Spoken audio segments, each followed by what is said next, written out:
Hello friends, welcome back to Alakpur. Today we will be discussing the condition for SHM.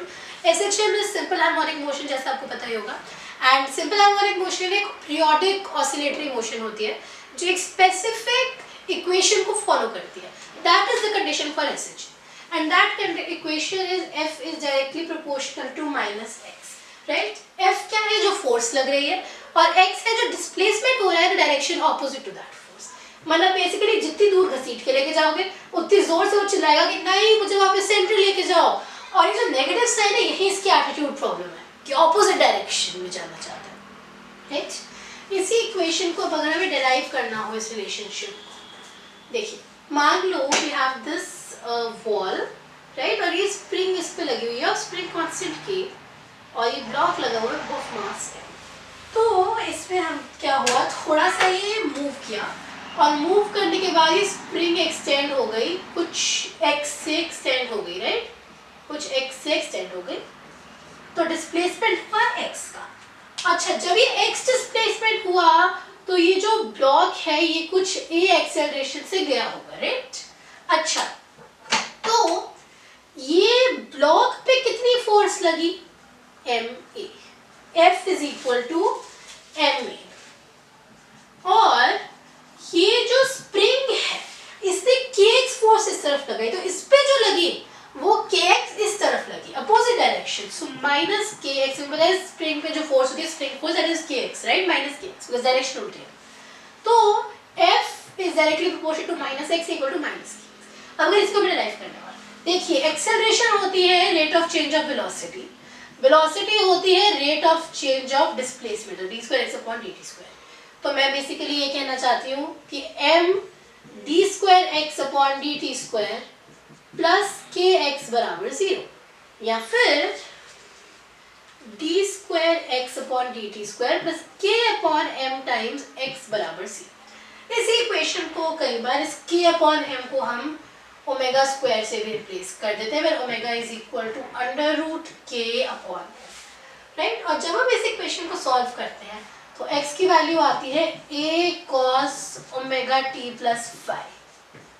And जिस motion में displacement को ऐसे linear displacement को ऐसे लिखा जा सकता है that is simple harmonic motion. Right.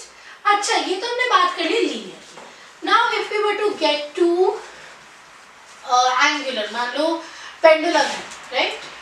Pendulum में हम टॉर्क लेंगे because force का जो इक्विवेलेंट उस तरफ होता है that is torque. और torque has to be directly proportional to minus theta which is your angular displacement. ठीक है. अच्छा अगर पेंडुलम है कोई, पेंडुलम ने शुरू किया इस पोजीशन से, पेंडुलम की स्ट्रिंग की लेंथ L है मास m है और पेंडुलम स्विंग करने के बाद कुछ इस पोजीशन पे पहुंच गया. This is L right. और ये एंगल जो है ये थीटा है. तो ये कितना डिस्प्लेसमेंट करके आया है L sin थीटा और इसका वेट कितना था mg. राइट. तो हम कह सकते हैं ये एक्चुअली टॉर्क कितनी लगी mg L sin थीटा. अब SHM में हम छोटे से डिस्प्लेसमेंट की बात करते हैं और जब थीटा बहुत ज्यादा छोटा हो so sin theta is approximately equal to theta. तो हम इसे mg L थीटा भी कह सकते हैं. I'm so sorry. तो हम इसे mg L थीटा भी कह सकते हैं. अब आप मुझे ये बताइए जो g थीटा है ये क्या है. This is the acceleration of pendulum in this direction. Acceleration वैसे क्या हमने देखा ये है बट ये कैसी acceleration है angular acceleration. तो मैं इसे कैसे लिख सकती हूँ m L d square theta upon dt square. ये है मेरी रिस्टोरिंग. राइट. अच्छा अब अगर मैं दूसरी तरफ से इसे देखूं, एक तो मेरा बन गया m l d square theta upon dt square. अब अगर मैं दूसरी साइड से देखती हूँ तो एक्चुअली कितना बन रहा है मेरा mg sin थीटा. लॉजिक वही लगाया जो हमने पहले लगाया mg sin theta. sin theta को मैं दोबारा थीटा लिख सकती हूँ. We have just discussed this theta. तो mm उड़ा दो और मैं इसे पता है कैसे हाँ तो मैं अच्छा स्टोरी है तो नहीं तो मैं इसे कैसे लिख सकती हूँ d square theta upon dt square plus वहां पे हमारा क्या था g था और l था तो यहाँ पे मैं लिखूंगी g/l थीटा इक्वल टू 0। इससे भी मैं लिख सकती हूँ g/l को once again we can replace it with some constant और इक्वेशन वैसी ही बनेगी।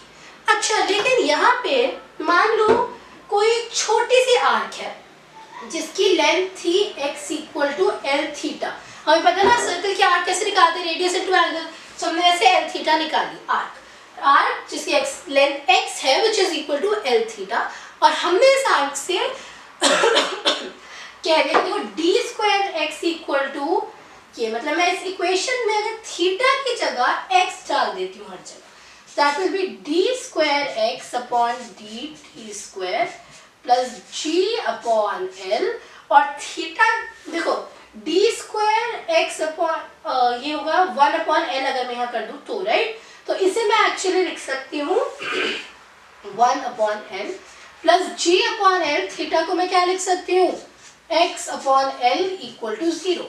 तो इससे once again I can say that यहाँ पे d² x upon dt² plus g upon l x बराबर 0। तो यहाँ पे मेरा ओमेगा आएगा under root g upon l, where l is the angular moment, l is the length of the I'm sorry, जहाँ पे l is the length of the this thing, जो pendulum की स्ट्रिंग हमने यहाँ पे कंसिडर की थी। तो अगर हमें सबको एक उस जनरलाइज करके लिखना हो, SHM की इक्वेशन क्या होती है? First of all F is directly proportional to minus x, torque is inversely proportional, directly proportional to minus theta, right? मैं एक ही उसमें लीनियर और वो दोनों निपटा दूंगी। यहाँ पे d² x upon dt² plus omega square x बराबर 0। यहाँ पे भी वही चीज लिखी जा सकती है, but we can also write d² theta upon dt² plus omega square theta बराबर 0। यहाँ पे ओमेगा की वैल्यू है अंडर रूट k/m और यहाँ पे ओमेगा की वैल्यू है अंडर रूट g/l, राइट। जो और अच्छा, हाँ, और इससे हमने सोल्यूशन देखा था, दोनों से क्या आएगा a cos omega t plus 5। Omega कौन सा वाला, ये वाला, और टाइम पीरियड क्या 2π अपॉन ओमेगा। जो मोशन ये फॉलो करती है उससे हम कहते हैं simple harmonic motion. So I hope it is clear है। That was all for today's video. Goodbye, thanks for watching.